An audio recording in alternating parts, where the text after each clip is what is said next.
our best approximation thereof. I am Zephyr. I'm part of the writing track staff here at Everfree this year. To my right is Gary Oak, Brony Writer, and Marine Marksman. They will be making jokes and insulting me throughout this thing today as we talk about the elements of comedy. So let's start off with, how about just a simple idea of what you think it is that makes you guys laugh in a story? What is it that you come across and just like it every time you see it?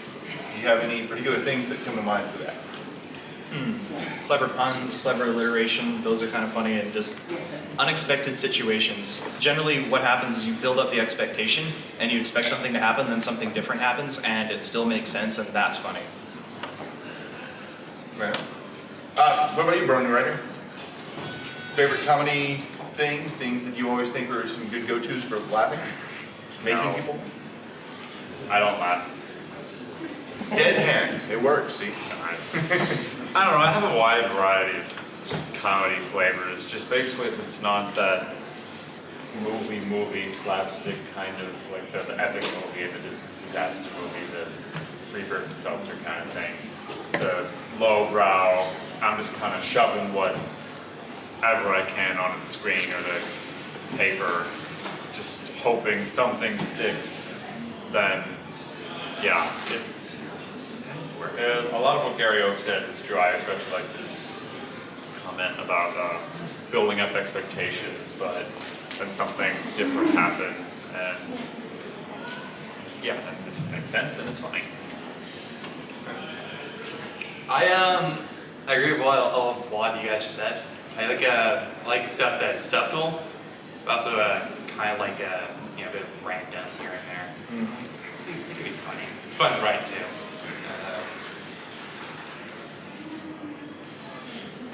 All right.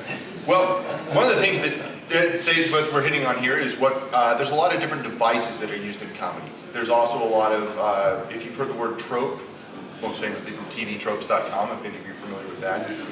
There are a lot of comedy tropes and devices that get used a lot.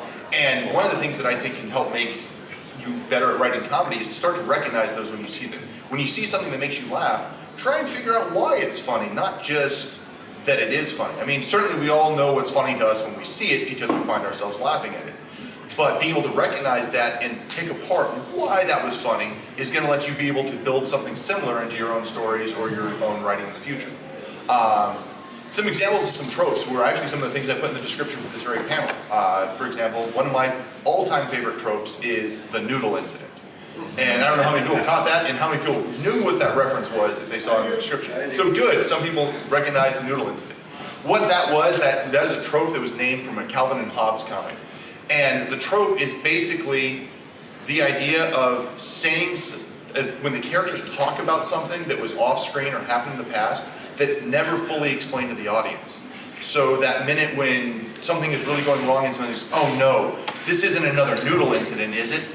Or something like that, and they never say what actually happened, or, oh no, not like Beijing again, and you never hear what it was. It's an off-screen thing that leaves you wondering, and a lot of times a reader's imagination, especially if the words are funny that are involved, like ice weasels or the Noodle Incident, it'll be funnier in someone's head because they'll be imagining whatever is funniest to them rather than what you specifically write. So leaving something off screen is, in my mind, one of the greatest comedy tropes that I almost always find amusing when it happens or shows up in the story. What about you guys? Is there any particular devices or tropes that you find are your favorite, or that you like to use, or that you just like what you see? I like the odd couple concept, basically, and that's the thing with ponies, is it lends itself to the odd couple so well. The odd couple is there's one character who wants something, the other wants something else, and they basically create a comedic foil for each other. And the thing is, because the ponies have such a wide range of personalities, not only as the main six, but within themselves, you just stick any two ponies in a certain situation, and if you actually know the characters and are in touch with the characters, there's going to be comedy just waiting to happen, because they will foil each other somehow, and it will be funny. Like, look at the Rarity thing from Sonic Rainbow. You know, that little foil with like her and Rainbow and all that, so. Favorite tropes? I guess TV tropes would call it the butt monkey. I really like those, to work with those characters who just get abused the whole fic in a very comedic manner. I think is what TV Tropes called it, but yeah, I just like working like with that kind of character, just to see.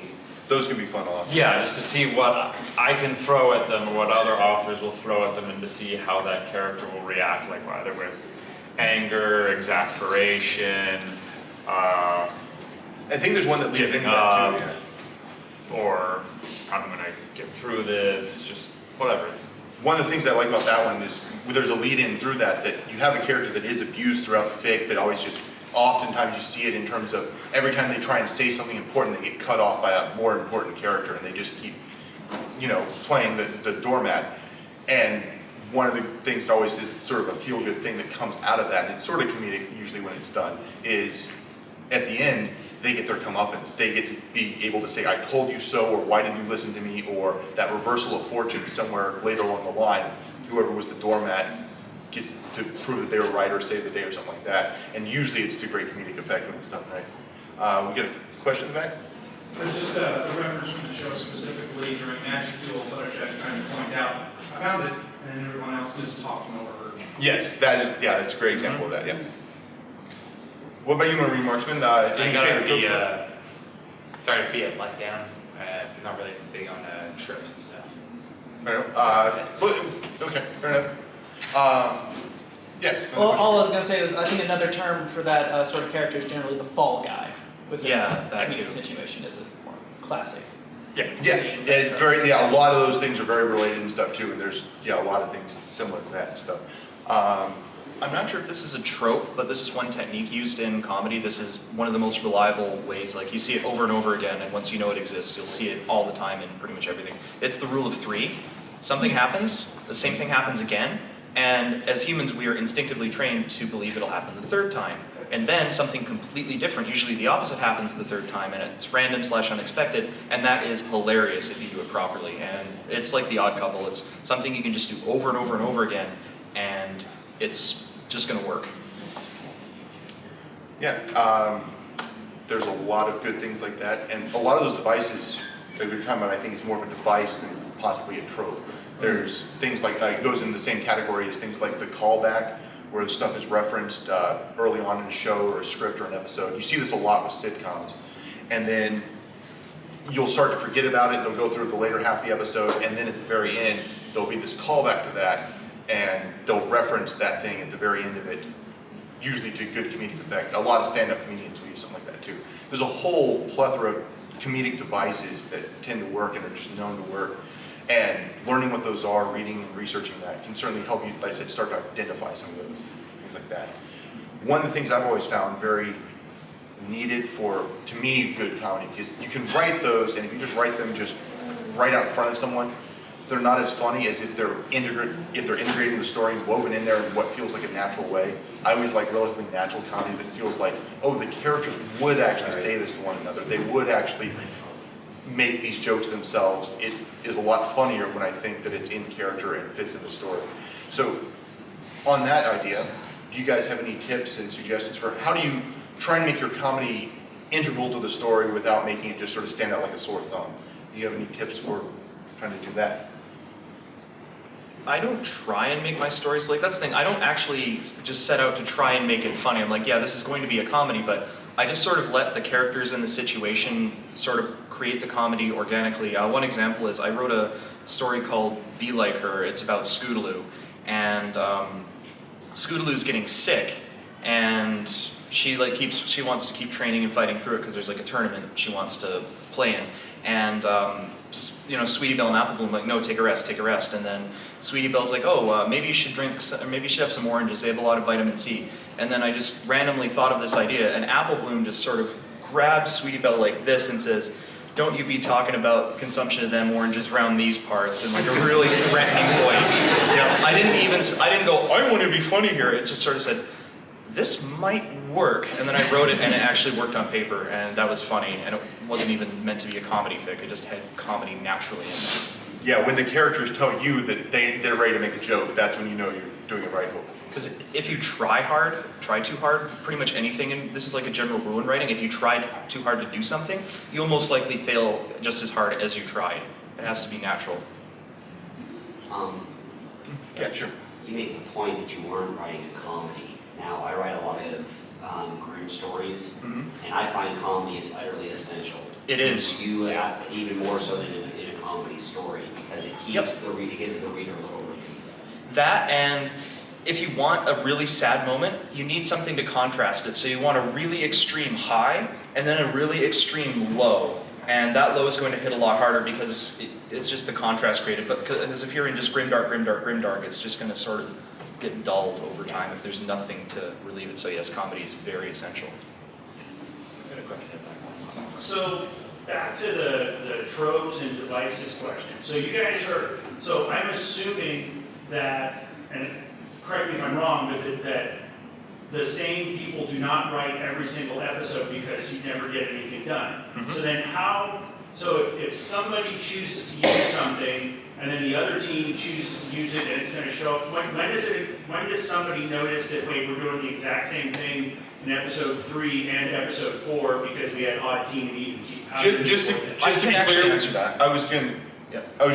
Just to be clear though, we're not associated with the show. We're all fan fiction writers here, so Oh, we don't okay. actually work on the show. Right. But I he does can- have some insight into I it. can write it. I'm a writing major and I've studied screenwriting. And what happens is with seasons, they basically do a pitch where they basically spend all the writers gather in a room and they spend all day just pitching episode ideas, and then episodes get assigned to the writers. So like M.A. Larson writes these 3 episodes and Megan McCarthy writes these 5. And the outline is basically all there, or at least the 1 or 2 paragraph pitch is all there, and the whole season is planned out on that day. And when you draft the episode, which takes about a week, you submit it to the director and they give you notes back. So the director will see all of it laid out in front of them and say, oh no, you can't do this, someone's doing that. Then they send it to the network, get notes back, and then they revise it again, send it to the director, and then there you go. Cool. Something like that. All It's right. like the writer's room thing Yeah. for screenwriting. Either of you have any, how you try and integrate comedy in some sort of natural way and stuff? Do you think about it much, or do you do like he was mentioning, you just let it happen? You know, sometimes you just set out to write a comedy fic knowing from the very first moment that it'll be funny, or hoping from the very first moment that it'll be funny. So, you know, I've written stuff like Princess Celestia gets mugged, where she goes out and disguises herself as a Pegasus and then gets mugged, and they kidnap her for ransom when they see how much money she has on her. And, you know, you got fun characters to work with, like the inept kidnappers who hoof deliver the ransom note to the palace, just right to Princess Luna. That works well. And when they're all playing poker and Princess Celestia wins back all the money that they stole from her, that kind of thing. So, you know, sometimes just, I mean, that's not like the most highbrow of comedy, but, you know, it's silly fun. And that's totally fine to write sometimes, just silly fun. But I also agree, these two, that in darker situations, comedy is absolutely essential, or even just like lighter situations. It's just I think that totally applies. necessary, because otherwise it's just going to be boom, boom, boom, boom, boom to the readers, and then you're like, okay, this is getting a bit too much. I need to turn off the browser for a little while and go walk around my house, take a few deep breaths, dunk my head in the pool, and then maybe come back to it. So for example, one of my stories, TV the Eloquent Princess, for the past 50,000 words or so, there's been a looming threat of essentially Pony World War I. But I take a break a little bit for his birthday, and they all go to Las Pegasus and just have a grand old time. And it's a fun little chapter, and it's a nice relief from the stress of everything that's happening. Yeah, I think it's important not just in grimdark, but in a lot of any longer fic, comedy is a relief valve for all the emotions that get built up, and sort of lets you, it's a palate cleanser in a lot of ways for any sort of story of any good length. So Question? When you have, when you are using comedy as a contrast and you do it as a whole chapter, do you ever find it kind of derails and it's kind of hard to get back on the main story train? And like, how do you keep from going from, well, this chapter is going to be more lighthearted, it's comedy, to, you know, we need to get back onto, you know, there's a looming threat of World War or something like that without it being too sharp of a contrast?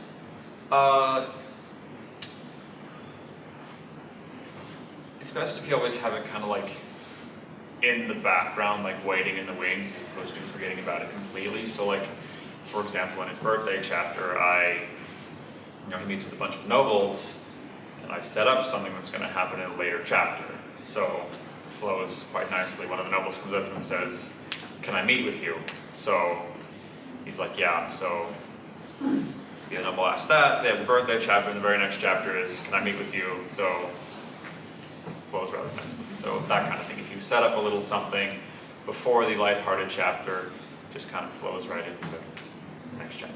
I find that there's a lot of times a natural cadence in a longer story too. Not every chapter is the denouement. There's not always some big rising action scene. So a lot of times you'll be coming off a plot that's sort of doing this through a longer story, and you come off a big action scene or something really important or stressful or, you know, a lot of plot related stuff. And it's naturally going to drop back down to a more idle period while you get ready to set up the next stage of the story. In there is often a good time to put comedy element and stuff, because while you're setting up the next big thing that's going to be, you know, the important quest or whatever, you can have that time while you're doing the setup to get comedy in there as well, because the stakes aren't that high yet again before they start going back up. So I think you can find natural spots to, even a full chapter can a lot of times be fit in there and mixed with setup, I think. Part of that just goes down to outlining. I mean, I'm kind of like a guy who likes to have milestones in his story, and then I sort of just seat of my pants go from milestone to milestone, and I'm willing to deviate if necessary. So if you kind of know what your next step is, you can kind of work toward that and sort of transition that way, I guess. I'd have to say, just don't try too hard if you're gonna, you know, have an entire thing dedicated to, you know, being lighthearted and stuff. Personally, with a darker story, I just have you know, comedy relief throughout the entire story, so I have an entire chapter dedicated to it to avoid derailing it. That's going balls to the wall like that would just probably please set up, you know, mess up the mood and all. Is there any way you could make an ironic situation be funny? Plain. I was going to say, I mean, I think ironic situations should be, hilarious all the time. well, I mean, that is one of the comedy principles. Irony is often used to comedic effect quite often. So ironic situations, usually it's the reveal of the irony is where the comedy source comes from, that you set up a situation such that it's going to be ironic, and if you've done it in a slightly subtle way that the reader doesn't quite make the connection yet, or maybe the characters haven't, that realization when they realize how ridiculous or ironic the situation they're in is, that's where the comedy comes in, is at that reveal point of thing. So. Then of course there's the whole dramatic irony thing where the reader's like, uh-oh, this is gonna happen, this is gonna happen. The characters are just walking right into it, and you're just like, oh no, and it can be pretty funny. If it's a funny situation, if it's a tragically ironic thing, maybe people aren't going to be laughing when people walk into a trap for your characters or going to their doom. But Maybe they're not. maybe. It depends on the character and it depends on the doom. I mean, you know, death by banana cream pie might be something that's going somewhere, you know. So. We have a question way in the back. Yeah, sure. How do you keep things light and humorous enough, even, or what's the method you use, even when things get heavy in a longer story? Let me give an example. A while back, Underused wrote a very funny story, which I was reading for, about Chrysalis's daughter hating Chrysalis, running away and trying to find her father's shining armor. But when he got to the part about, like, learning about what Chrysalis did to shining armor, he froze up and actually deleted the story because he's like, I can't make this funny, this serious stuff. What are some things you can do to keep a longer, funny story funny when it gets serious? It's a huge fallacy that funny stories can never be serious. You look at like comedies like Shaun of the Dead and Hot Fuzz, some of the funniest movies ever made, they can be pretty serious. Like, you're laughing at, you know, them doing the zombie walk 1 minute, and then you realize, oh my gosh, Sean's mother is bitten the next minute, and you're like, oh, wow, that's not funny. So it's a huge fallacy that comedies could never be funny. In trying to keep them lighthearted, I would say one of the things that people in real life, when they're in stressful situations, will often use comedy or laughter and stuff like that to try and deal with stress and hard situations. A common form that takes is sarcasm. A lot of characters reacting to a situation that's stuff like, oh no, we're all gonna die now. When characters are actually just start getting sarcastic about their situation, when they've been, you know, when the world has hit them from all angles and everything is just going to, they can be sarcastic. And if it's natural for your characters to have some of that sarcasm, sarcasm can be witty comments. I mean, it's not quite the same lighthearted funniness sometimes, but saying witty, clever insults even. There can be funny, you know, things that are just, there can be funny curses. And whether, you know, you're making a, you know, a pseudo curse of, you know, oh, by Thor's hammer or something, you know, or what was that in Galaxy? It was by Grabthar's hammer. It was funny even though they were using it in place of where a curse would be or something. So you can, it's sarcasm and how characters, you know, think of your characters as people and how real people would deflect stressful situations in comedy.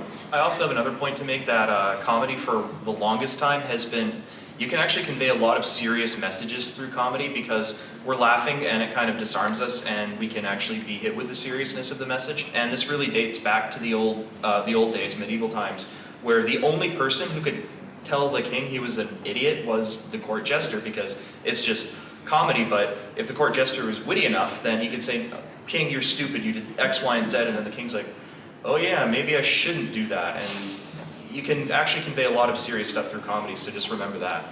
It takes a lot of wit to write comedy, though. It's a lot harder than it seems.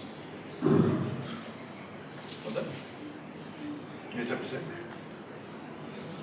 All right. Do you raise your hand again? Yeah, for another question. Why not? Go for it. What are some of your favorite comedies by other authors and why? What makes them work? Let's take that one at a time and one, or you can do listicle, but if you're going to talk in detail, pick one that you like the best. Start from the neither, yeah, whoever wants to go first. I'm still thinking of that. Oh, I have my answer. Yeah, go for it. If you got one. It's a story by Colin Gardes about it called Naked Singularity, where Twilight. And anybody who's read it knows why. It's so uncomfortable, but it is so funny. Where Twilight's trying to write romance novels, and they are so bad. And she thinks they're masterpieces, and she gives them to Rarity, like because Rarity and Fluttershy, they're like romance novels. One of the lines is romance novels are like a sixth food group for Fluttershy. So she gives romance novels to Rarity, and is like, here, read this. I've been writing this, and Rarity's like, oh wow, you've been writing this, amazing. And she reads it, and she's like, oh my gosh. So she gives it to Fluttershy, and the very next line is, this is terrible. Oh, I'm sorry.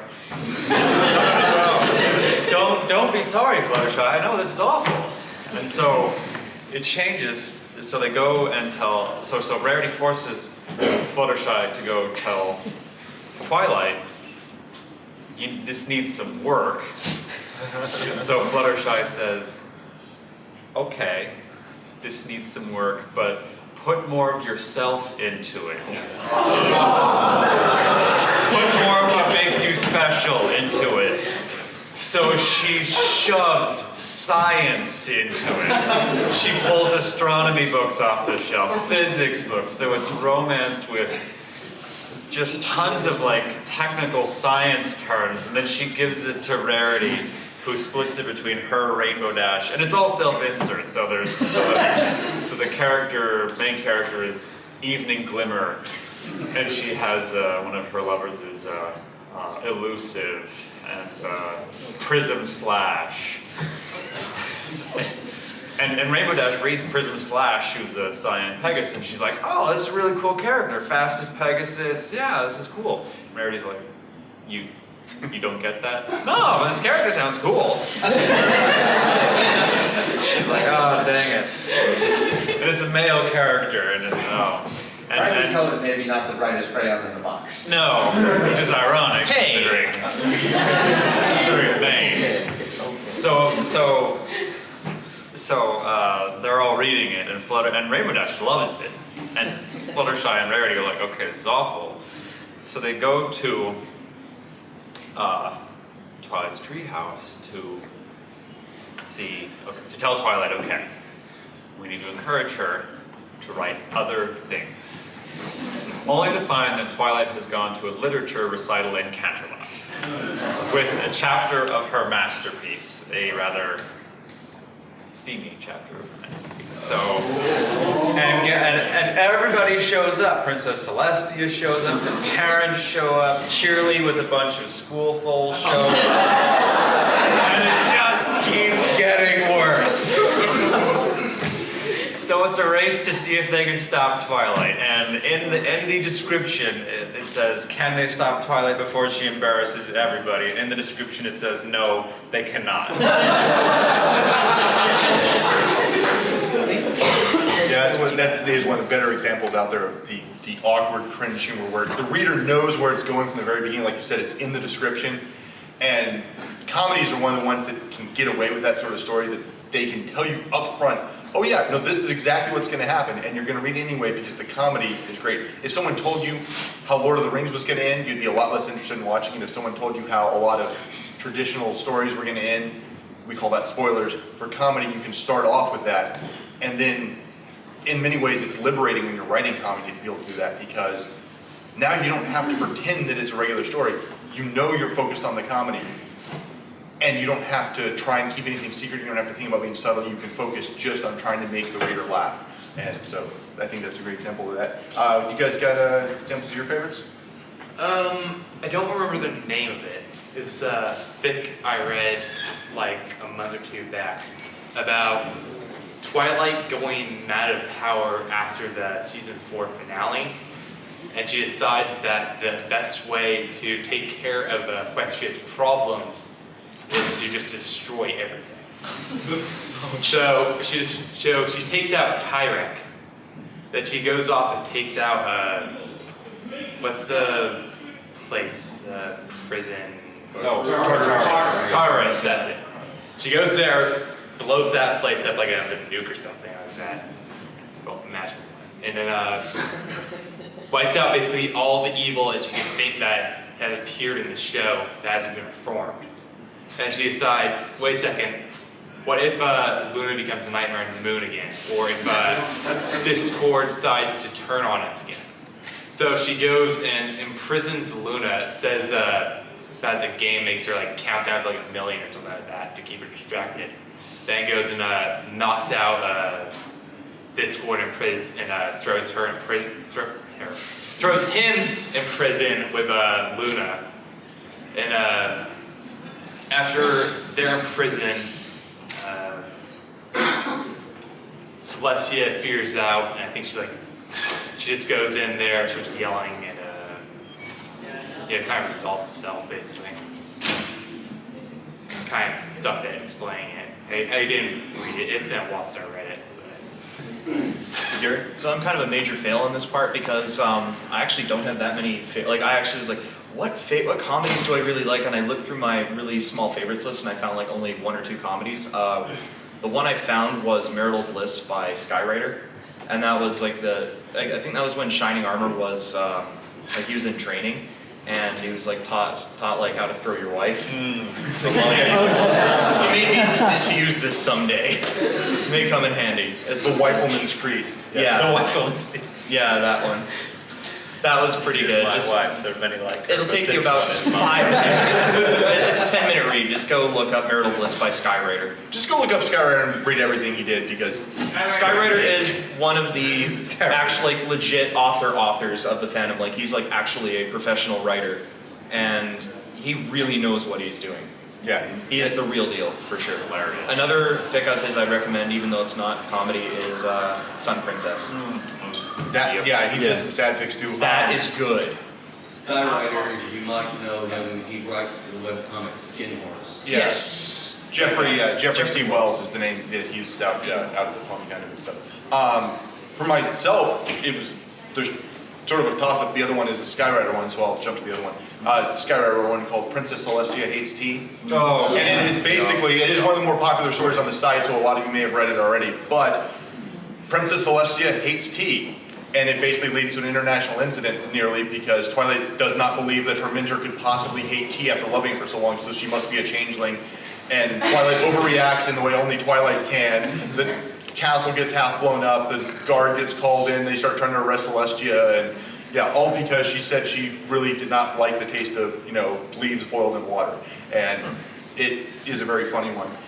But not to use a Skywriter example, another one that I read well over a year ago, probably even farther back than that. Unfortunately, it's unfinished, but it's called Top Gear, The Worst Diplomats in the World, and is a crossover with the British car show Top Gear, which is a funny show in its own right, and if any of you have watched that, you might be familiar with that and know that.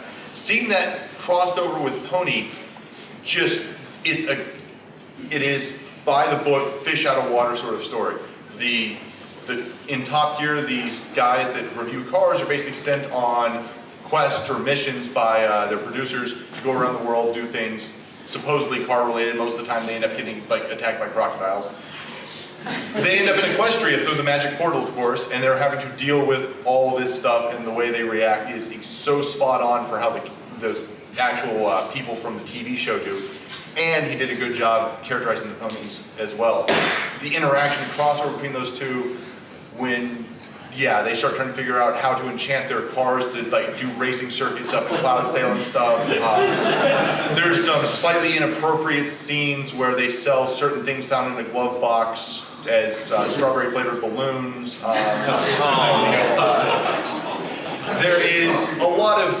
There's a lot of humor in it and stuff. Unfortunately, I think it sort of got dropped, but it was by Blues Tunes. I had to look it up. Blue Tunes was the author on that one. But that sort of crossover was a fish out of water, and it was fanfic of two different things, which was a very interesting mix to me for a comic. So, do we want to talk about some of the comedies we wrote?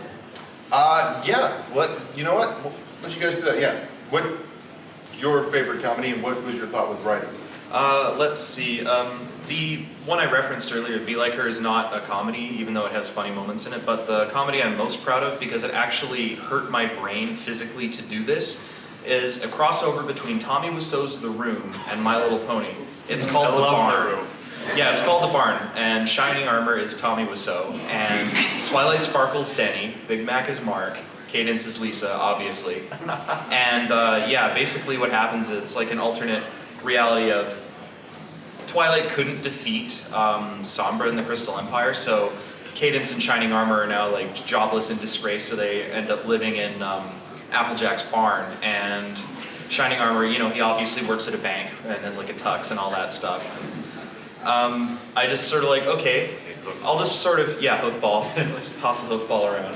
And I was it kind of runs like The Room, but since there's so much stupid stuff in The Room that doesn't make sense, I either let the characters sort of have their own influence on how the room scenes play out, or they just question the stupidity of it as it happens.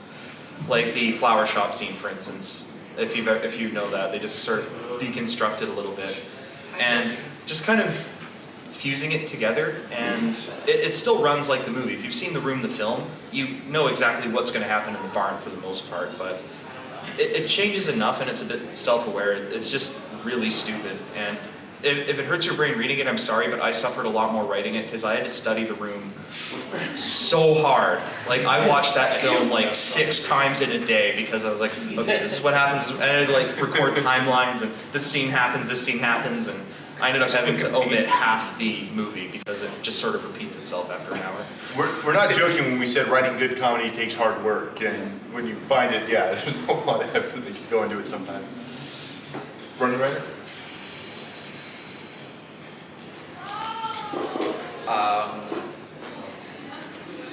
Gosh. I'm trying to think of all the comedies I've written. Most of them are pretty dumb. Like This Day is Going to Be Perfect is pretty dumb. Some just good slice of life. I get. See, I'd say the TD verse, just the stories of TD with all the quiet dignity and grace that I can muster. I walk up to Celestia and punch her in the face. But those only start out as comedies. Every single one of them starts out as a comedy, and then they just go almost completely serious. So, yeah, I guess I have to say Celestia gets mugged. Because I think that's the only one that I've written that's like Maintains comedy throughout. maintains comedy throughout and is like actually good comedy. I mean, it's silly comedy. Yeah, she wins. Comedies can be silly a lot. That's a good Yeah, I mean, there's nothing wrong with like silly comedy as long as it doesn't dissolve into. I don't know what I'm doing, so I'm just throwing jokes at the screen, hoping something will stick and somebody will go. Yeah, well, I think there is definitely there's a whole class of supposedly comedy writing, and there's a fine line between comedy fic and what I think a lot of people call random fic, where it tends to be just a lot of random happenings.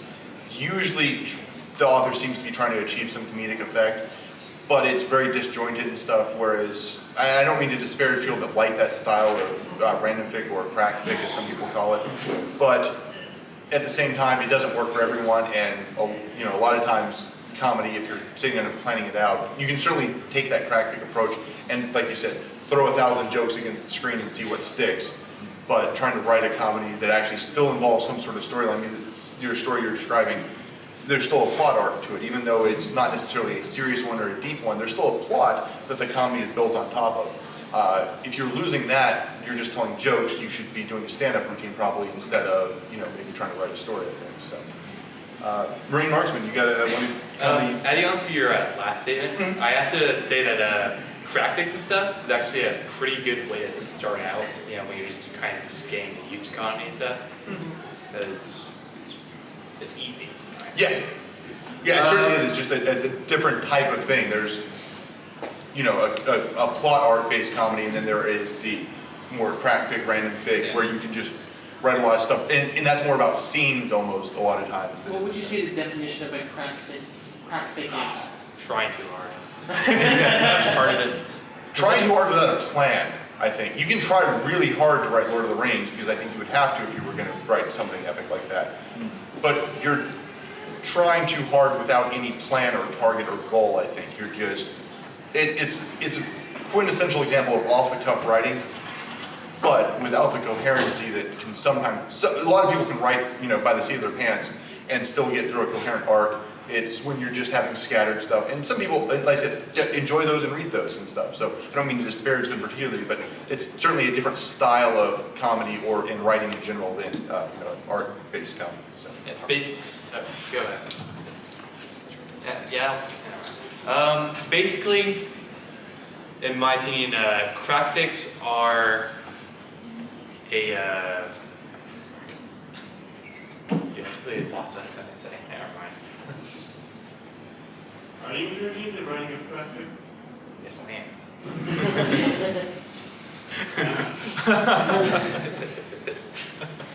All right. That's not what I wanted. And that's the comedic exit, ladies and gentlemen. As a pre-reader for the Royal Guard, one thing we automatically reject fics for is called an excuse plot, where the fic relies on a punchline. And one fic is a good example of that is called Everypony Dies. I'm not sure if you've ever heard of it. Everypony, basically what happens, it's like Rarity wants to do a dyeing competition, like DYE, and then Pinky misspells it, and there's that dramatic irony there, but it's just repeated over and over again, and it's not funny because nothing really new is added to it. And then when they finally, everyone believes her, and they think it's going to be the end of the world because Pinky's like, yeah, my Pinky senses everyone's going to die.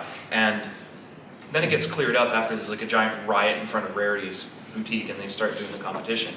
And then the moon lands on them, and apparently it was all a dream, and Princess Luna, like they all had the same dream, like all of Ponyville did, and Princess Luna trolled them by dropping the moon on them, and that's like kind of like a crack fic, and that's like an excuse plot. The punchline wasn't even that funny, but that's an idea of it, I guess. Yeah, that It still when, has when a you start plot. doing and you just start doing the random stuff at the end where there's just a bunch of surprises, and not plot-based surprises that have any setup, like you said, just Yeah. oh, it's a dream. Oh, this happens. Now this happens, and now all of a sudden, like train comes crashing through. You know, the Exactly. train comes crashing through the bedroom trope, as it were. We had, yeah, I've seen several hands up. I'm trying to figure out who's. Let's go front. We'll go front to back. There's a white shirt there in front. Yes, you. Yeah. Right. So a few questions ago, you mentioned some films like Hot Fuzz and Shaun of the Dead. Yeah. One of my, movies that's made me laugh the most is called In Bruges. Oh, I love In that it. film, like everyone is dying, either killed themselves or been killed. But it's hilarious, and we haven't really talked too much Pitch black. about dark comedies or black comedies, as they're called. I'd like to know, we've mentioned how you can use comedy to help make a serious point, but what techniques or tropes or ideas do you use to make something that, terrible situations funny instead of terrible situations sad? How do you tonally make that so the reader, do you try to prevent empathy with the characters so that they don't feel sad with them? Do you distance them different ways? Is it not about distancing? Like, what do you use in order to make sad stuff funny instead of sad to create a good dark comedy? I think it's. Sorry, go ahead. I think it's all about the characters and how they react to the situation.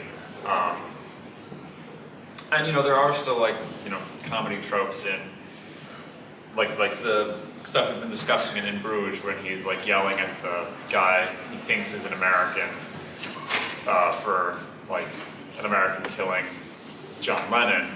Then he gets arrested on the train later. He's like, "You hit the Canadian." It's hilarious because it's he's Canadian. Or the guy he's calling fat, you need to work out, and then later it's the tower's closed because the fat guy had a heart attack. It's okay, it's hilarious. Because there's setups and punchlines. So, and then there's also there's towing the line between the characters taking the situation seriously and the characters I don't want to say not taking them seriously, but the way they react to them is humorous. We look at how they react to them and go, okay, that's actually kind of funny. I think part of that comes into being in characterization terms. It's a lot easier to do a black comedy when the characters are sort of resigned to the fate, when the characters are no longer as fearful of whatever the darkness is, whatever the bad thing is that's happening. There's in that it's that the guy knows he'd done something bad and he's coming to terms with it, and so the comedy can happen because he's sort of numb to the actual horror or bad stuff hanging around him. Once the characters get a little numb, black comedy can happen because we're in the audience going, I'm not sure we should laugh at this, but the characters are laughing at it, so it's okay that they're doing that sort of, maybe sometimes not quite maniacal, just sort of numb way. So if their characters get numb to stuff, it sort of helps. I think I have a good example also to follow this up. Are you guys familiar with the Wicker Man? The Nicolas Cage Wicker Man? Yes. We will not now we ever discuss that. As a fan of the original, I forbid you. Basically, that's a good thing with black comedy. It's The really riff track is tragic. great. It's a horror film, and there's a lot of tragic stuff that happens. I mean, Nick Cage gets burned alive, but it's hilarious because you know what I mean. There's sacrifices and guy burning inside a giant wicker man, but it's hilarious because it's the bees, and it's just study that film, and that's one way to make serious situations just off the wall funny and melt your brain. So, I had a question over here too. Well, no, another great example of that is about the Vampire Slayer. As the seasons go on, it's the end of the world again. I'll get the kid. Yeah, that I think Buffy took it slightly higher up than a true black comedy. It was a little more. It was a little. You weren't. It was more of an adventure thing. You weren't ever worried that the characters themselves were horribly in trouble all the time. I mean, they were in dangerous situations, but adventure stuff was. Sorry, we had something back. So the guy back there was gonna So I wanted to be a +1 on your graphic comment because everybody that's in this room we're all here because we have some sort of feral creative urge that we're trying to scratch and to suck some skills out of the people in the front of the room that have made it to the front of the room. And the deal ends up being is that if you don't write something, you never write something. Yep. And it's very unlikely that the something that you wrote isn't going to suck. So you pretty much got to get out there and start sucking, because after you write something that mostly sucks, you'll be able to go back and look and say, okay, out of my 1,900 paragraphs, hey, there's 3 here that don't suck. Okay, now I get another 1,897. And so really, it's an iterative process, and that's why there's editors, and that's why Rarity Twilight Sparkle showed her stuff to her friends, and her friends were too chicken to share that, hey, dude, this is crap. Certainly, writers write, as the saying goes, and even if you write bad stuff, writing is still better than not writing if you're trying to get better at it. Because if you write, it doesn't matter what you're writing. If you write, you will get better at writing. There is no doubt about it. Keep writing no matter what it is, and as long as you're willing to accept the criticism and know that not everything is going to be gold, just keep writing. And crack fix, if that's the way it gets out of your system, great. You will get improved as a writer, and you will learn more no matter what you write. We had one in the back there. He had his hand up a while ago, sir. Yeah, Crown. Just further on the black comedy front, on one that Ponyfic that demonstrates the one where the characters are numb to it, and that's what allows it to be funny. Is a story called Banishment Decree. It's kind of based off of Burn Notice TV series, and it stars Gilda and Trixie. So it's wrong and gory and really funny, but that's the source of the comedy in that one, is the fact that Trixie and Gilda are completely blasé about the horrible things that happen to them and around them. Right on. Sounds like a good one to check out. Let's go straight to the back there, pink tie. Responding to what he had to say, I feel like, is it free writing that's the word here? Could be, yeah. Like, what you're saying is like it's a matter of experimenting. Oh, if that was bad, then that was bad. We learn from our mistakes, and if you want to grow as a writer, you should always try and push yourself out of your comfort zone and try and improve what you suck at the most, and just try new things, and you'll just get better by doing that, by learning from your mistakes. You are allowed to fail as a writer. You are allowed to fail. Well, you're actually required to fail a lot before, I mean, it will happen, it's inevitable, so. Half of the stuff I've written, I admit readily, is garbage. My only good story prior to probably the original non-brony story is The Secret Life of Clarity. Everything else is... Let's not talk about it. Every word I've written is gold. No. Question here in the front. I was just wondering, when you said that you like have a character not like reacting anymore, not like they're not scared of their fate anymore. So what separates like black comedy? They're not scared of it, and like I'm having a BA moment walking into the danger. There's sort of I think the difference is the difference between adventure or comedy and tragedy. And I mean that in sort of the more Greek sense of those words. When the character's like a hero and going in to fight the bad guys in a G.I. Joe movie, that if they're not scared, that's not because they're resigned to their fate. They don't know for sure that it's going to end badly. They're the hero, and it's a heroic thing they're doing. It's a slightly different attitude than in a black comedy or something else, where you know this is going to end badly. You know that this is not a good outcome. At least even a hero going to maybe potentially die, like fighting the bad guys, at least is still doing something in a noble cause. Whereas in a black comedy, it's often for a pointless reason. Something bad is going to happen just because that's fate, that's life, they have cancer, whatever it is.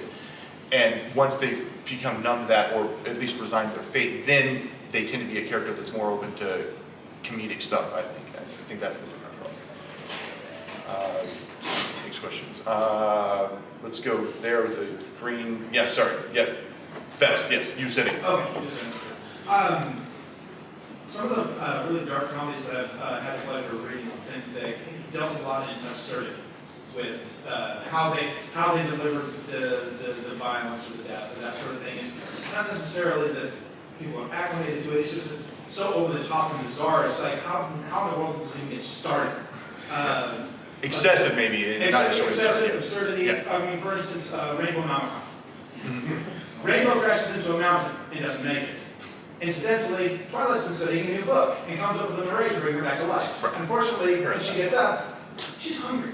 And then Twilight has to figure out how to fix it after Veridian turns up with missing pieces. Yeah, and there's that, I mean, that sort of sounds like, I mean, there's a crossover, there's black comedy, which is sort of a little different thing than horror comedy. Things like Army of Darkness, and I'm betting Evil Dead, that was probably based on. It may have been. Right. Or Yeah, and that horror comedy thing, because horror is hard to take seriously. Some people can't take horror seriously, but a lot of times in modern stuff, like Shaun of the Dead's a great example. It's a horror movie with comedy in it. Zombieland is another great one, I think, for that. And so those aren't necessarily black comedies. Black comedies tend to be stuff that is truly tragic, not stuff where it's over the top and absurd enough that, like, someone that's dying of cancer, but still there's a comedy element to it or something. Or a few, you know, there's several good ones about funerals and stuff. So there's a slight distinction there, but it is still, there are dark tones, and putting comedy in with dark tones is still the same sort of concept there. The guy in the far back by the door actually had his hand up longer. I think I sort of want to take it back to what you said earlier about if you do right, you will get better. I think the key phrase there was if you accept the criticism. Yes. The criticism will make you get better a lot faster, but simply even just letting your spell checker remind you about how many times you miss commas is still going to slightly improve something. But yeah. Even then, I know of several authors who will, I'll go unnamed, who have written hundreds of thousands of words, and each fic is worse than the last just because they completely blow off criticism and tell anybody who reads it, anybody who says it's bad, to go screw themselves. And each fic just gets progressively worse. And fair enough. It is possible to just keep smashing the keyboard and not. But writing in the sense of, if you're open to the idea that not everything is your best work, I think is the thing. Even if you're not getting outside criticism, being able to look at your own work and say, where did I do this wrong? What can I improve on? If you just keep smashing the same words out, then okay. Spell check doesn't improve plot and character. No, it doesn't. It doesn't. And you go a lot faster with criticism, and it is very essential to writing. But as Stephen King says, read a lot, write a lot. That's just how you do it. Yeah. You learn by osmosis by reading good stories. You're like, why is this good?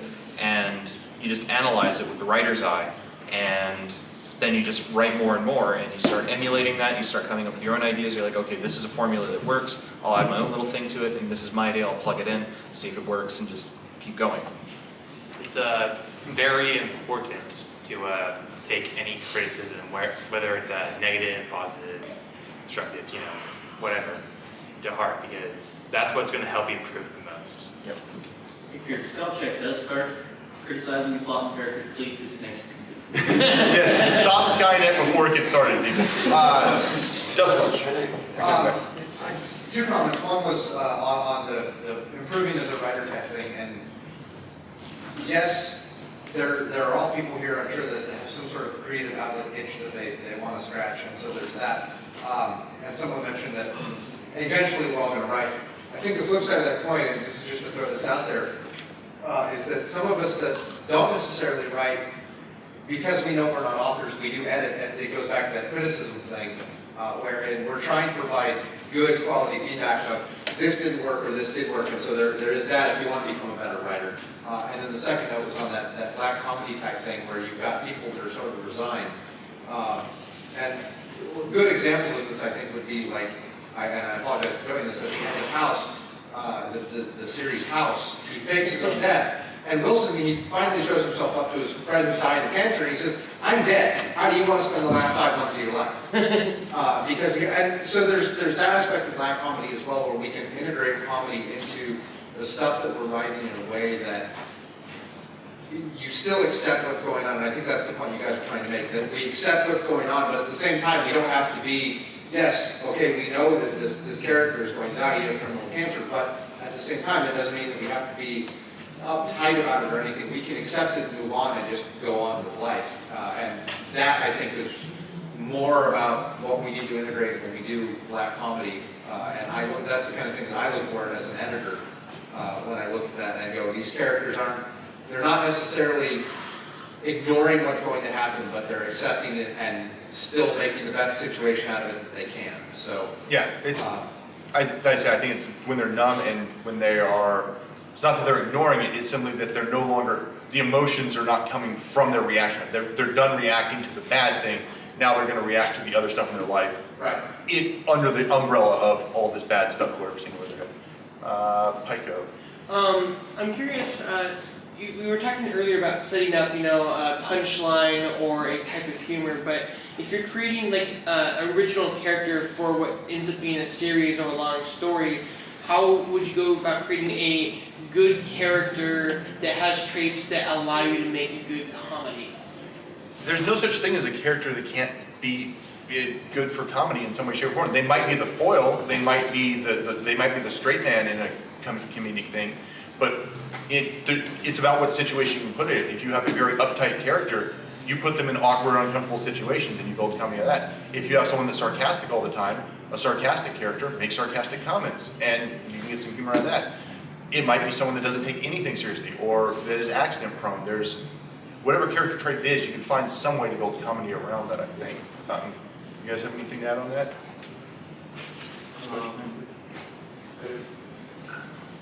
Go ahead. Mata is a pretty good example. Yes.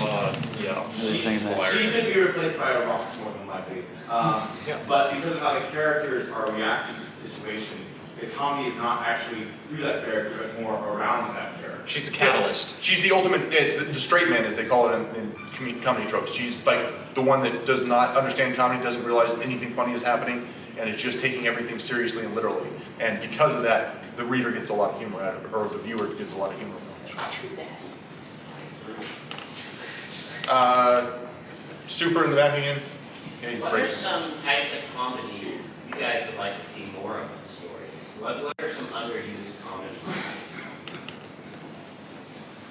I like to see more dark comedies.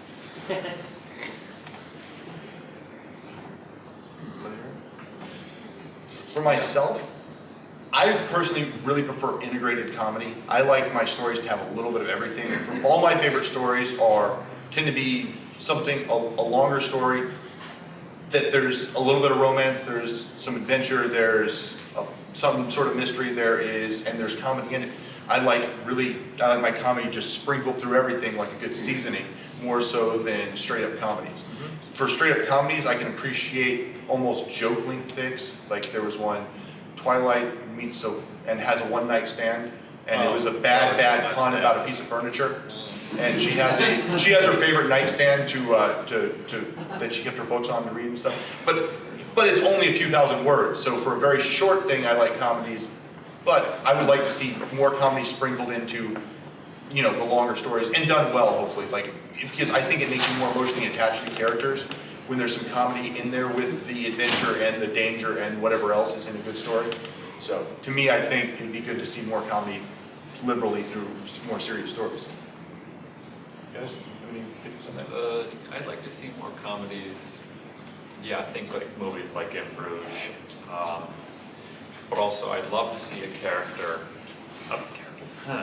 author pull off a comedy like Airplane. I think I've seen it once or twice where an author pulled it off, but that is a high standard. It is a very high Airplane standard. is a pretty high standard. I mean, maybe not like quality, but just that style of humor. That style is also harder in writing, I think. Airplane works so well as a movie, in my opinion, because there's a lot of visual humor and very quick stuff. Yeah. The jokes are so fast paced in that they fire off and you either get them or you don't. And it's like, oh, check the radar range. 5 more minutes, sir. And then they cut back to something else. If you didn't laugh at that, that's fine because we're already well past that. We're not doing a long setup that may or may not pay off. It sets up and pays off in a couple of seconds before moving on to the next. in a written story, you inevitably have to have descriptions and narrative, and if you had to actually spell out that they were looking at a microwave oven, it makes it much more obvious what the joke was. And so it's harder to pull off some of those in a written medium than a visual medium. Difficult, not impossible. No, not impossible. And I would love to see one too, because I would read the heck out of that. Yeah, exactly.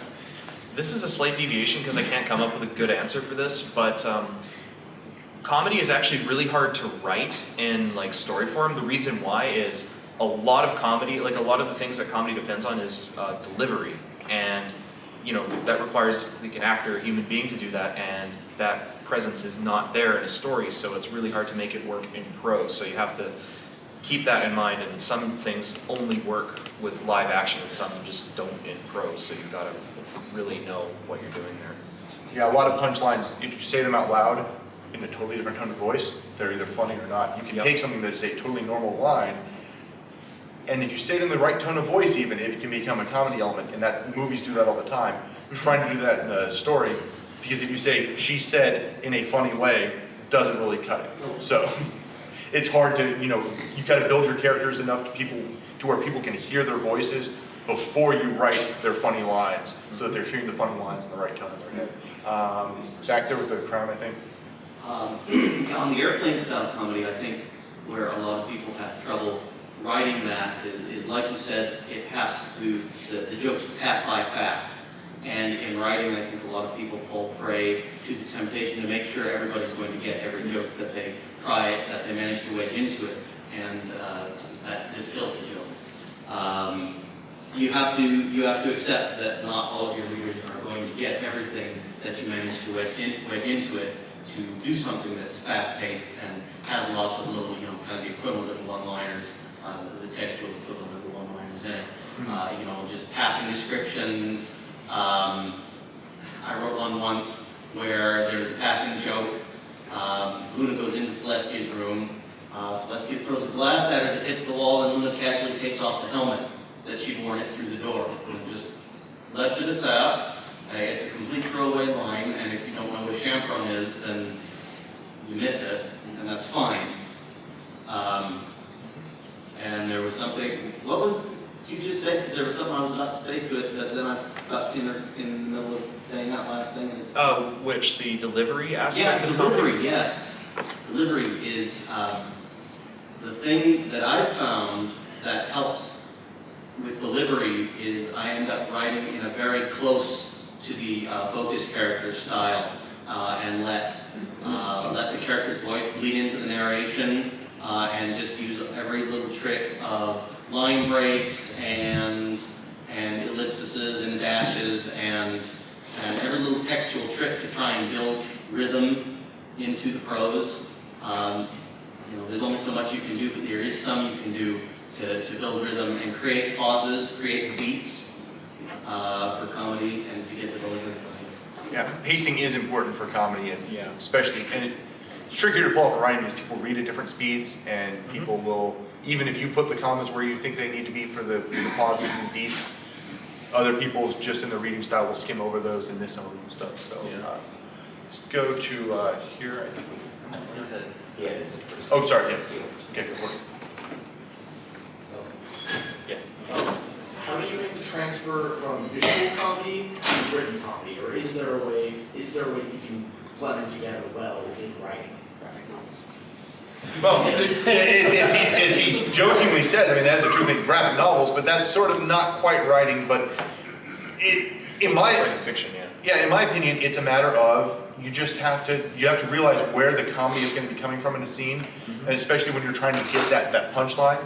The delivery of that is going to be very timing specific, so you need to make sure that you've done the setup outside of that so it's not interfering with it. If you've got a scene clearly defined and characters are talking and it's established for a while, and it's just some dialogue, it's not a problem. If you're trying to set up a pie to the face and more slapstick style stuff that's more action based, you need to make sure that it's clear that people can visualize the scene. So if there's going to be a table with something dropped on it that's going to launch that pie, that you've set that up without directly like telegraphing, oh, there was a seesaw-like table in the corner with a pie at one end and a heavy weight hanging on. That's really, you know, that's not no good because by the time you get to the punchline it's too late. But if you just have something that came to rest against the door and then someone comes screaming from the other side of the door, hurry, sister, look out, no, wait. And people can almost start to picture that thing that was leaning against the door is getting ready to get hit and knocked away or something. So you can, if you set it up without telegraphing it ahead of time, so that when it comes to the punchline, it's delivered in that speed that it needs to be, I think. Because you can't do Wile E. Coyote in writing. Also bear in mind that all comedy starts out as written, like all these sitcoms and that, and all the lines they say, that's actually just written down as a script. And it just gets memorized and read, so. Yeah. But there is a lot of room for actors know how to make something funny. Oh yeah, it's written in a different as a style. writer in narrative, you have to be the actor and you have to be the script writer, and you have to make sure that both of those come together in someone's head to make it work. It is difficult, but again, like everything, practice. I'm not sure who was next on this. I think you. So I'm curious if this is just me or not, but do you find Pinkie Pie to be the hardest of the main six to write well? I've wanted to talk about Pinkie Pie the whole time. You're welcome, sir. And I've been steering away from it because I knew that when we get on to Pinkie Pie, it's not going anywhere else after that. So yeah. Cool it there, Romeo. Go, well, you first then, because yeah, I think we all have something to say on Pinkie Pie, so go for it. Go for it. Yes. Comedy-wise, yes. Because I know I've made this mistake too, especially because in the show Pinkie Pie breaks the fourth wall. Everyone looks at her and goes, "Oh, wild card." I know I've said a few times, throw jokes at the wall and see what sticks. That's Pinkie Pie. People look at that and go, "Oh, Pinkie Pie, I can use Pinkie Pie the same way Pinkie Pie used Twilight in the season 2 finale, just as the cannon thing, and just so magic beams as jokes." And that cheapens Pinkie Pie's character considerably, because when you do that, she's not a character, she's a tool. And that, yeah, exactly. And then she's more than that. She's way more than that. I've seen people use Pinkie Pie hysterically, and they keep her in character. And I've seen the show screw this up so many times. Yeah. Like when in the Ponytones episode, and she's like, "Just try not to imagine all of the ponies in front of you," but it's like, that's not Pinkie Pie. That's a fanfic author writing Pinkie Pie. What are you doing? Yeah, if you write Pinkie Pie wrong, then she's not Pinkie Pie. She's just a tool that you use to throw jokes at the wall. My personal take on Pinkie Pie is that, of course, she is the go-to for comedy. She's the element of laughter, right? So it's natural to go, yeah, well, if you're going to have Pinkie Pie, she better do something funny in a story, or you're not really true to the character either. But I think, at least, and a lot of this comes from fandom and stuff, but she's a real character too. Like, I think one of the things that makes, when Pinkie Pie comedy works, especially in fanfics where you can go deeper into it than the show does, what works is that you need to have something that seems random on the outside, but has an internal Pinkie Pie logic to it behind it. And a lot of the good comedy I see comes from that juxtaposition, to where it sounds like she's just saying something, you know, like in one of my stories I wrote a thing where she had a friend, she got 3 wishes from a genie, right? And she says, "Oh yeah, I got 3 wishes from Genie and baked them into cupcakes." Well, it turns out somebody says, "Oh yeah, well where do you meet a genie?" No, not a genie, Genie, my friend Genie. What? Your friend Genie? What? And so because to Pinkie Pie, it's perfectly natural that her friend is named Genie and gives out wishes. Well, where did he get them from? Oh, he got them from a genie. Wait, your friend Genie got them from a genie? So you can set up things like that, which it's ridiculous, but at the same time, it's not making Pinkie Pie a fool. It's just making her slightly just where her thoughts are going are just different than where other people's thoughts are going, or other characters' thoughts are. And so, I mean, I think that's a key to it, is to have internal logic behind it and then do that. In the back, center dust. Oh, sorry, yeah. But quick tutorial for anybody that wants Pinkie Pie. Go read anything by Jake the Ginger on FinFiction. Oh, He's the best Pinkie writer ever. He's the guy who did Twilight versus the Haunted Mailbox, right? I'm not sure, but he has done several things in the Winningverse, and all of it, and Unbound Skies, and Sweet Treats and World of Lights, and a few others that I can't think of. Pretty sure he was Twilight versus the Haunted Mailbox, which I would totally suggest, because it's flawlessly written Pinkie Pie, and she plays off of Twilight brilliantly. And when Pinkie Pie is written best, she plays off of Twilight great, because Twilight's the straight man to Pinkie Pie's antics. Right. So part of the deal is when I think about writing for Pinkie Pie, the problem is that so the writers pretty much put something, they tee something up for Pinkie Pie, but Pinkie Pie wouldn't be the character without the VA, because she sells that so incredibly well, and nobody who just is writing, it's like you're amputated. You don't have that ability to cue it up and then have her do that, because she just completely knocks that thing out of the park. You're relying, in that case, what you're relying on, you're still relying on the voice actor. What you're relying on is that all of us reading that fan fiction have watched the show. We know that voice in our head. If our imagination, if we watch the show enough, we're hearing her voice, we're hearing the show voice, and we are reading it in her speed, in her style, and we know exactly, and if you write it well, like the way Pinkie Pie would actually say it, it's very easy for a reader to perfectly imagine exactly how that sounds. And we're very lucky as fan fiction authors that we have voice actors technically for our readers' imaginations, because they've actually already had them and stuff. In the white back there. So, I don't know if this was already at the beginning, but I was wondering, I was just wondering if I could get from each of you the biggest don'ts when you're addressing meta/fourth wall breaking. Don't overdo it. Don't overdo it. Don't overdo it or don't overdo it? Don't overdo it. Oh. Yeah. I mean, like the Warner Brothers cartoons would do it. Yeah, you can pull it off. Right. But this time it just comes out awkward and forced. It only works, I think, in a certain type of story. If your story has much in the way of serious elements, breaking the fourth wall is, you're breaking all suspension of disbelief for any farther things you're actually trying to sell the reader on. So in a pure comedy, I think it can be done to great effect. And Pinkie Pie, of course, being the go-to character for that. But a lot of times, if you sort of subtly break it as well, you don't just completely turn and address the audience with the character. But you have things that are maybe kind of references that only make sense if they were talking to the audience, like, oh, wouldn't it be horrible if we were being watched right now? Or, those sorts of things that are not quite breaking the fourth wall, but sort of a sort of wink and nod generally in the direction of the camera more than breaking through the wall. So, yeah, subtlety where appropriate, and probably I would say don't do it in anything where you want the reader to take it seriously afterwards. Sometimes it might work, like, if you go completely the other direction. My very, very, very first story, which is not on FanFiction because it was meta, was one called Pinkie's Wall. So yes, this inexperienced fanfiction author, the very first thing he does is write a Pinkie Pie story where Pinkie Pie is fighting the author for control of the story. Which I know sounds funny, but it wasn't very good. Eventually Sugar Cube Corner gets like blown up or something because the author is trying to control Pinkie Pie and he can't do it. There was a great, I'm not usually a huge Will Ferrell fan, but there was a great movie he was in that was Stranger Than Fiction. That was a great movie. He is hearing the narrator of the story in his head, so he finds out he is the character in a novel. And so when he starts brushing his teeth, it was like, he brushed his teeth 37 times in the morning. He's like, who's saying that? It is completely, the entire story is about breaking the fourth wall, and yet I thought it was a very enjoyable movie and done really well. It is a comedy, but there was actually serious plot elements to it too. So, I mean, if you want an example of doing the fourth wall right, you have to own it though. If you're gonna break that fourth wall, you have to be ready for all the consequences and be ready to handle it, because it seriously can mess up everything else you're trying to do if you're not careful. Did you see who was first? I don't know. You have not asked a question yet, so yeah. No, I haven't asked a question in a while, so. Oh, sorry. Who has not asked a question?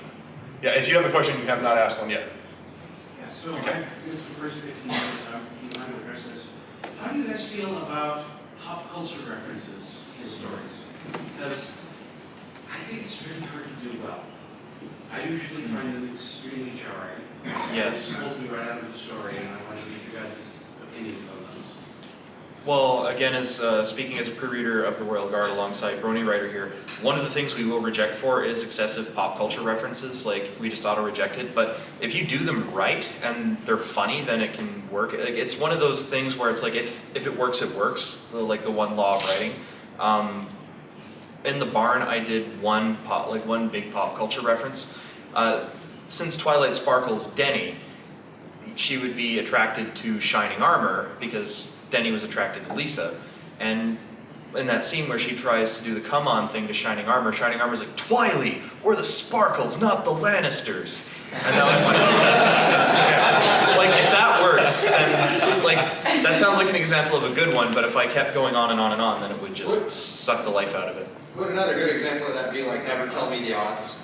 Yeah. And it's something that a character could conceivably say, but it's clearly to anyone that is familiar with the community, they're gonna catch the Star Wars reference in that. There is some ways you can certainly be subtle about it, and like you said, if it works, it works. If it doesn't, it doesn't. And it depends on the attitude of the rest of your story too. In some stories, pop culture references are just great because, especially more comedy-focused stuff as opposed to anything that's getting more serious, it certainly does start to throw things out of proportion. One of my favorite characters for doing that though is Discord. Discord in the show he is pop culture references. Every costume he pulls out, everything he does is almost always a fourth wall reference outside of Equestria, sort of, something the reader or the viewers will get. So if you're running Discord, you can pull it off a lot easier than if you're just having, Twilight say, wow, it's over 9,000. Right, so again, who has not asked a question? That corner there in the gray? Yes. Kind of an attachment to the first thing that you did with what your favorite comedy tropes are. Mm-hmm. What are your least favorite comedy tropes? What are the ones that you personally don't like? I'll say for myself, I think just crude humor. The plain blue, the fart joke, I think is probably my least favorite thing. I think that and things related to that sort of stuff that's just a reference, just it doesn't even have to necessarily be dirty, but just something that's supposed to be awkward for awkward's sake doesn't really work well to me as comedy. I prefer slightly wittier comedy and stuff. And to me, that's even slapstick with pie in the face is still several tiers above that sort of joke. So I think that's my least favorite. I think the forced awkward situation, like, I don't know how many of you watched the American version of The Office. Scott's Tots. That wasn't funny. I know that they thought that might be funny. That was not funny.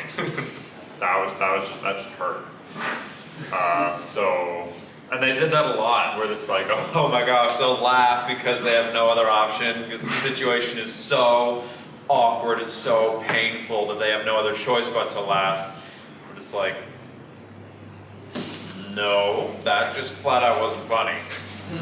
I don't want to watch anymore because the situation you presented is just, it hurts.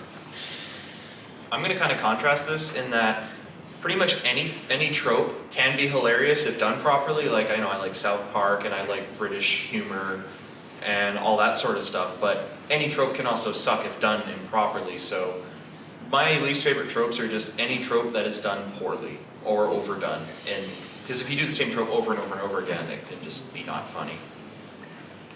Sure. Yellen? Keep in mind, as earlier stated, I'm not really big on tropes or anything like that, but Gary Stews and Mary Stews are tropes, aren't they? It's a trope, yeah, it's not a comedy trope specifically, but yeah, I mean, a Mary Sue is definitely a writing faux pas in general. We got all of it, don't we? Yeah, I mean, that's, general practice in writing, that would be one of the tropes that you try to avoid, hopefully, unless you're putting a lampshade on it, which is a comedy trope, to put a lampshade on something like, oh, this is the most Mary Sue character ever, this is totally, and it was 100% awesome, and blah, blah, and if you take it to an extreme, you can take those tropes that are a bad thing and turn them on their head and do something else with it, really effect, I think, but. Yeah, I've seen that done right.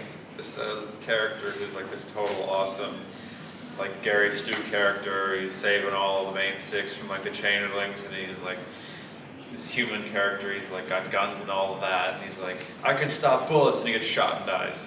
It was such a big troll fic, and everything was written poorly, and I just couldn't help but laugh, and I'm like, okay, that was funny. Those are the hard ones to pull off, because you have to keep the reader through what they think is really awful for that Shaggy Dog story ending there at the end, so it's always a difficult one. Questions? We got two. Both people have asked before, so we'll go that way first since you're not on staff.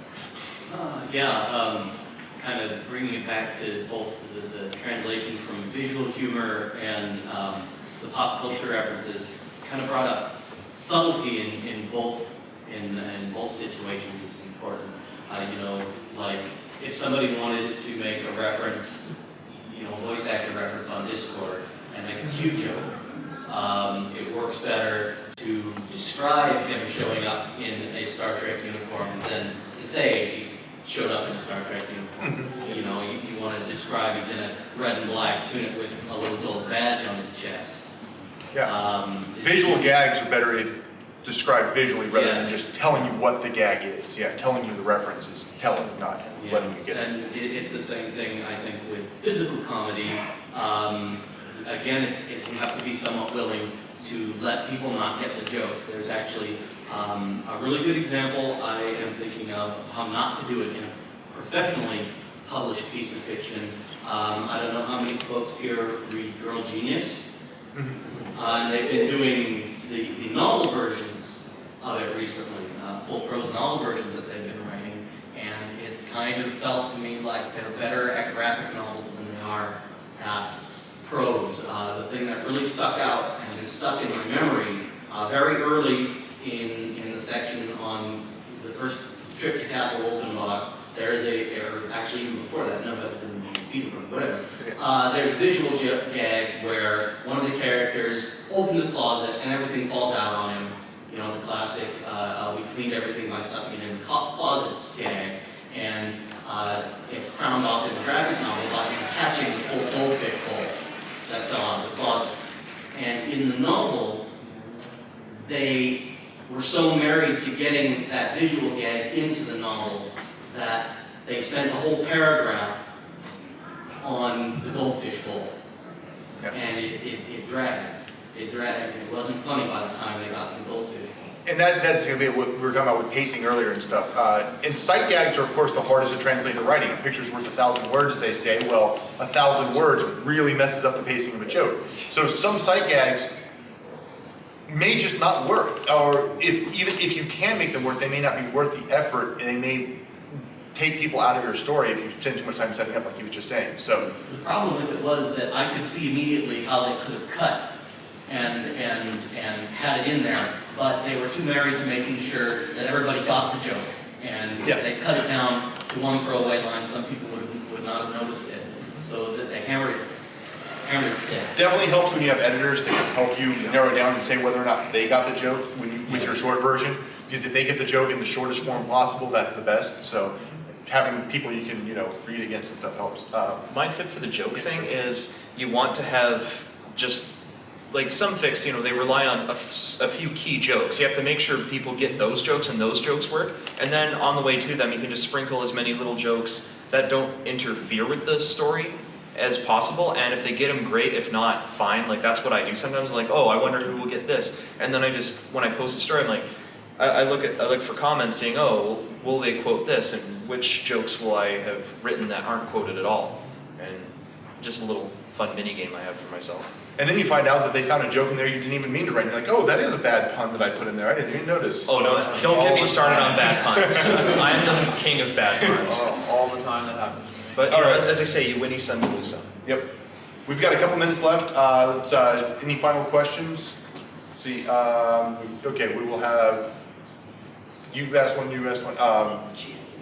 You haven't asked one, right? So yeah, I'll let you go. What about like deadpan humor? Brony writer.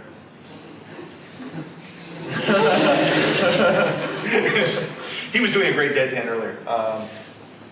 I think it is also a tricky one to pull off because if you've set up the premise and the characters are established, or the setting, or whatever it is, when a character delivers a deadpan and the reader's in the right mindset, it's going to work great. It's hard to set up though because a lot of people can easily misinterpret it if they don't fully get the full setup. That the character's just saying something that sounds a little out of place, and they're not realizing that it's meant to be read deadpan. When an actor delivers it deadpan, it's clear, oh, there's supposed to be a joke I'm getting here, because usually there's a great tonal change in voice and stuff. This is different.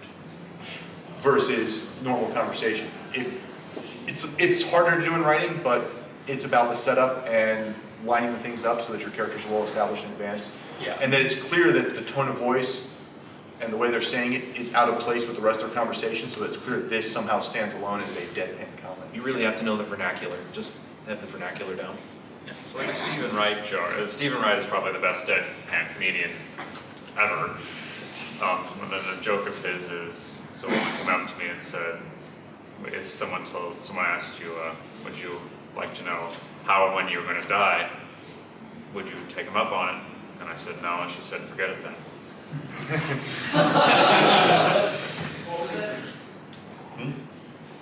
What was the punchline or the whole thing? Forget it then.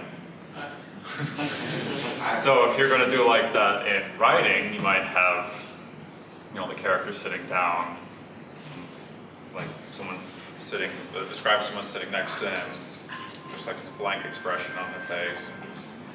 The very minimalistic body language, maybe not making eye contact, maybe speaking quietly, that kind of thing. Just setting up what they're looking like, how they're speaking, and that'll get across to the readers. Okay, I can kind of get. When you're doing deadpan with sarcasm, sometimes you can actually use the dialogue tag, she deadpanned, when the character is obviously trying to lampshade themselves, when they're not just deadpanning subtly, when they're actually going like, oh really, or something like that, or and it's supposed to be clear that the character themselves is trying to get it across to the other characters that they're doing a deadpan. You can actually, I think, say deadpan. If you're doing something that's actually meant to be a joke that's more subtle, saying that directly, it's pointing out the joke, so it may not work in those cases. All right, I think we are just about done here, so it is time to wrap up. I want to thank all our panelists for coming. Marie Marksman,